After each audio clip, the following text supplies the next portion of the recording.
Senhor, fazei de mim um instrumento de vossa paz. Onde houver ódio, que eu leve o amor. Onde houver ofensa, que eu leve o perdão. Onde houver discórdia, que eu leve a união. Onde houver dúvida, que eu leve a fé. Onde houver erros, que eu leve a verdade. Onde houver desespero, que eu leve a esperança. Onde houver tristeza, que eu leve a alegria. Onde houver trevas, que eu leve a luz. Ó Mestre, fazei com que eu te procure mais. Consolar, que ser consolado. Compreender, que ser compreendido.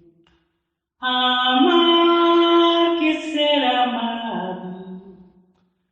Pois é dando que se recebe, é perdoando que se é perdoado, e é morrendo que se vive para a vida eterna.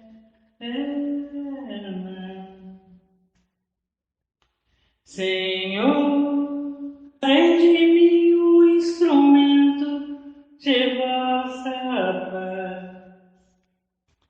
Onde houver ódio, que eu leve o amor. Onde houver ofensa, que eu leve o perdão. Onde houver discórdia, que eu leve a união. Onde houver dúvida, que eu leve a fé.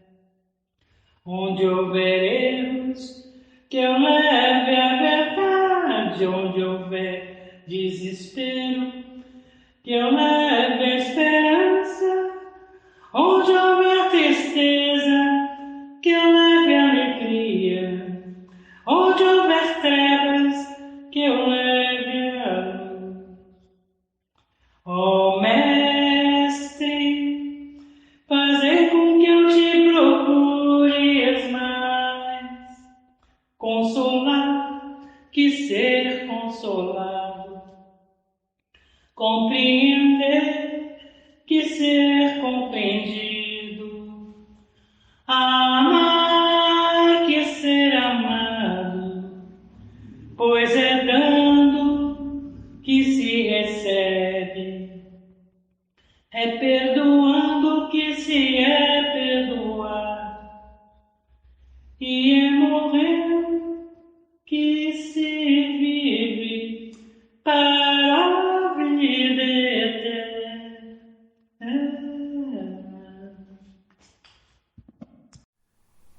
Oração de Bezerra de Menezes.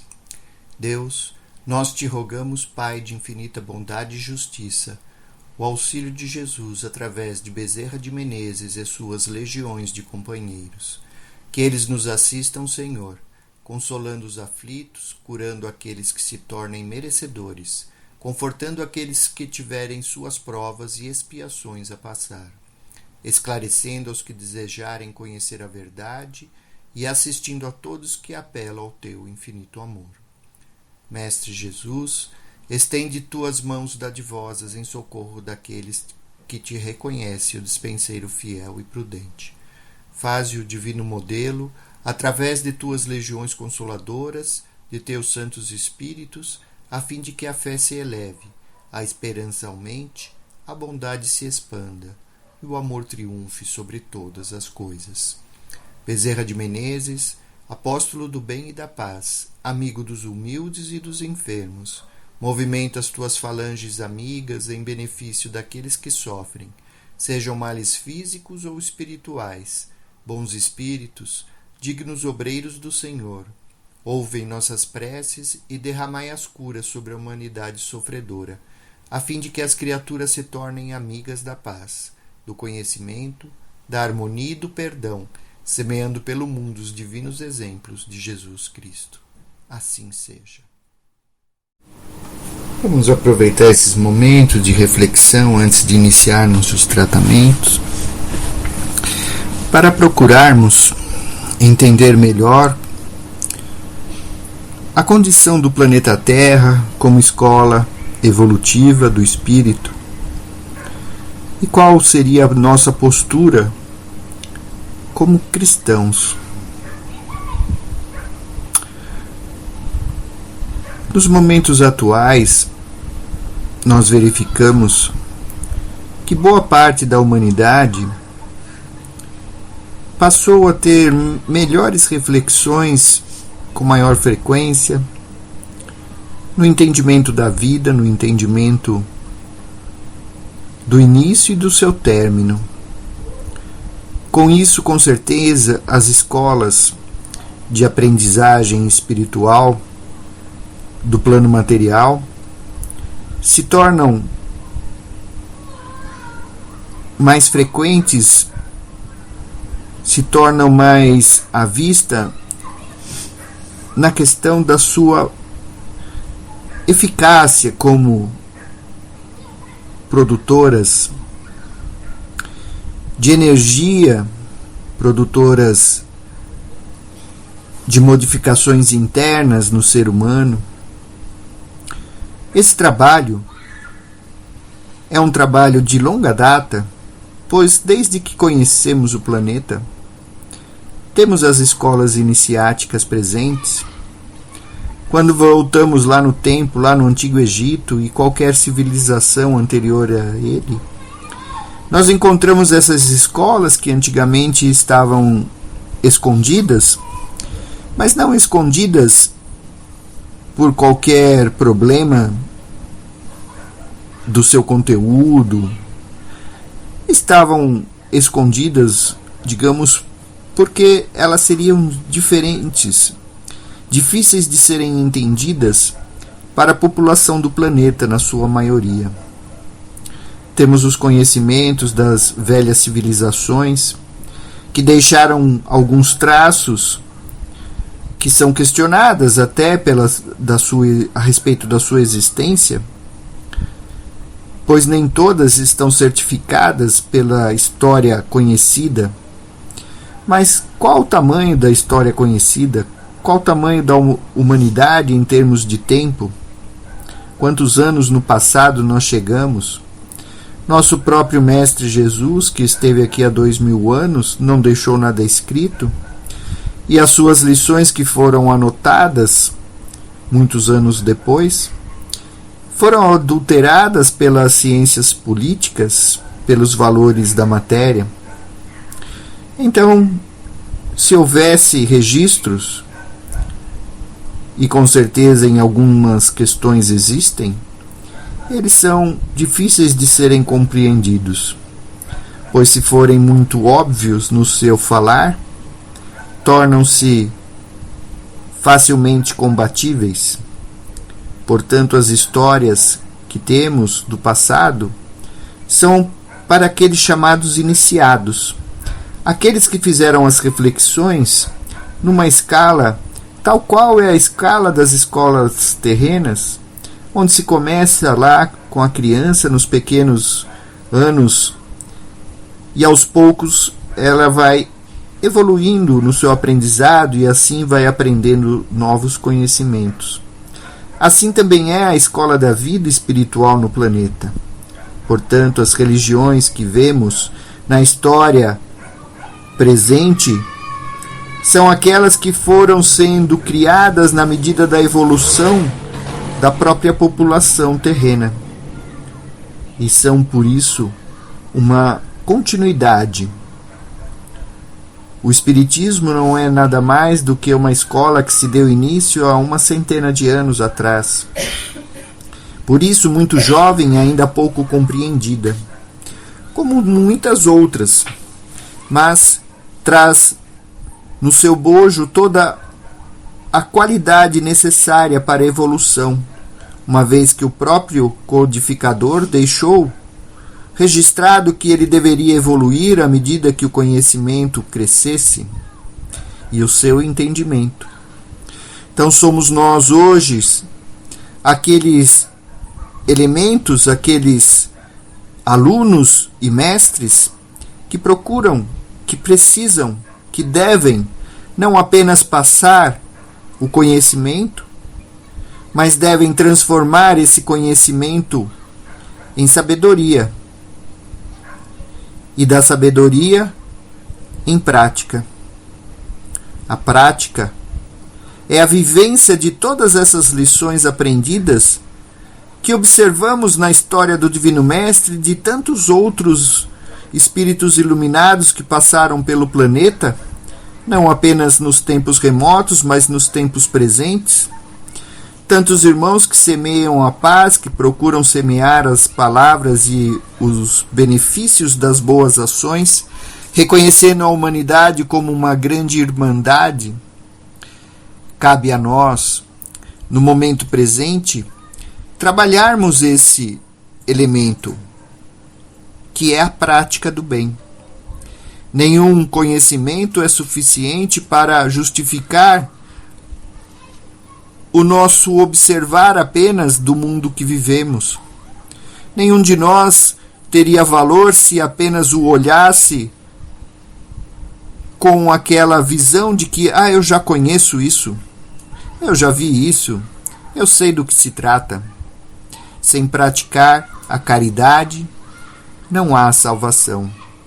Porque a evolução é conquistada através das ações, tal qual o Mestre demonstrou-nos, e não apenas eles, mas tantos outros espíritos que o fizeram com toda a sua luz, com todo o seu conhecimento e toda a sua humildade. Nosso irmão Chico Xavier, que incansavelmente trabalhava de local em local, de obra em obra, levando desde o mais simples pão à mesa dos desafortunados até as grandes escrituras feitas de suas belas obras, ditadas pelos espíritos que o protegiam, que o auxiliavam. Nosso companheiro Divaldo, que também, possuidor de grande palavra e de tanto amparo, também está, ao seu tempo, produzindo as mesmas obras. E nada é diferente em todo o nosso planeta, em toda a sua história. Nenhum dos companheiros iluminados que aqui estiveram apenas usaram as palavras, a pena, para descrever aquilo que deveríamos fazer. Todos os iluminados, sem exceção, colocaram na prática. Nosso irmão Bezerra de Menezes, tal qual tantos companheiros, utilizou todo o seu conhecimento, sua sabedoria, para fazer essa ação. Atendia centenas de irmãos necessitados a cada dia, trazendo toda a sua riqueza de conhecimento e vontade. Talvez possamos pensar, mas eu não tenho todo esse valor, não tenho todo esse conhecimento, não tenho essa capacidade. Mas enganam-se. Todos nós, humanos, que vivemos aqui nesse planeta, seja no mundo espiritual ou material, temos toda essa capacidade, pois fazer ao bem ao próximo não nos custa nada.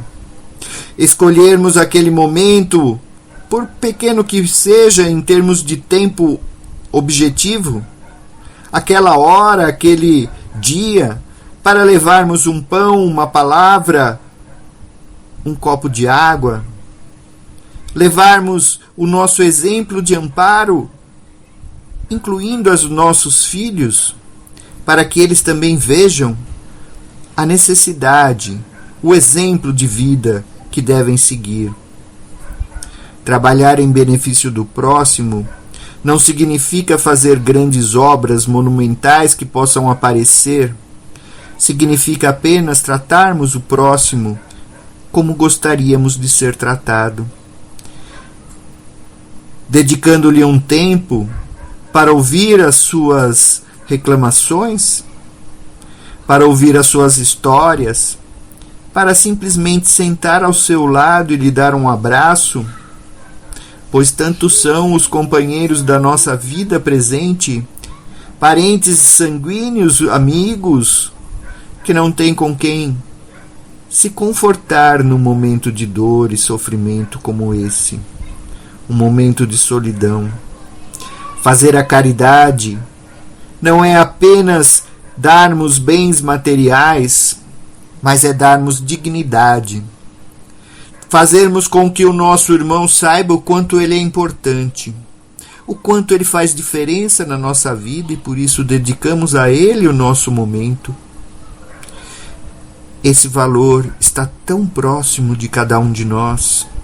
Cada um de nós tem essa oportunidade centenas de vezes ao dia, com um sorriso no cumprimentar, o bom dia, boa tarde, boa noite, como você vai?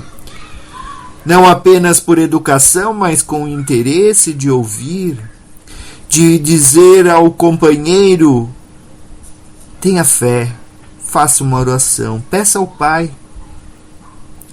Segure essa onda, aguente firme, tudo passará. Depois desta tempestade, novos dias virão, depois da noite, o sol nasce novamente. Cada um tem a sua forma, cada um tem o seu pensamento, mas todos têm a capacidade de praticar o bem. Praticar o bem em pequenos gestos que não custam muito. Custam apenas o nosso tempo, ainda que o maior valor que nós temos nesta vida é o tempo, pois é a única coisa que não podemos recuperar. Não deixem, irmãos, o seu tempo passar sem que produzam a sementeira necessária, que espalhem as palavras, os gestos, o carinho, o amor, as preces, as orações por todos aqueles que sofrem, pois este tempo não se recupera, não pode deixar para amanhã o seu início. Comecem hoje, comecem agora.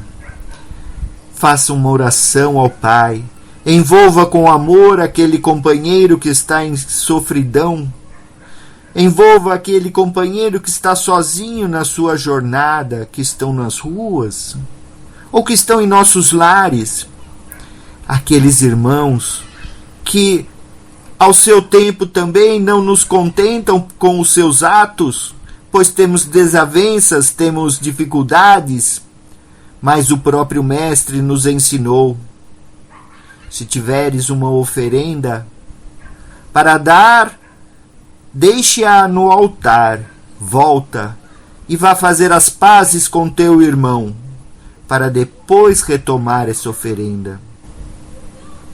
Isso nada mais é, companheiros, do que dizer que nenhuma forma externa de elevar ao Pai as suas ações, com a caridade falsa das falsas religiões, servem de conforto e servem de auxílio a todos nós. Deixemos as formas, deixemos aqueles gestos repetidos sem sentido de lado. De que vale nos reunirmos em nome dele se não praticamos o que ele nos ensina? Nada disso tem valor. Se cultivamos dentro de nós a dor, o sofrimento, a revolta, tudo isso tem que ser jogado ao chão e elevado ao alto coração para captarmos essa energia de amor e compartilharmos com aquele que sofre.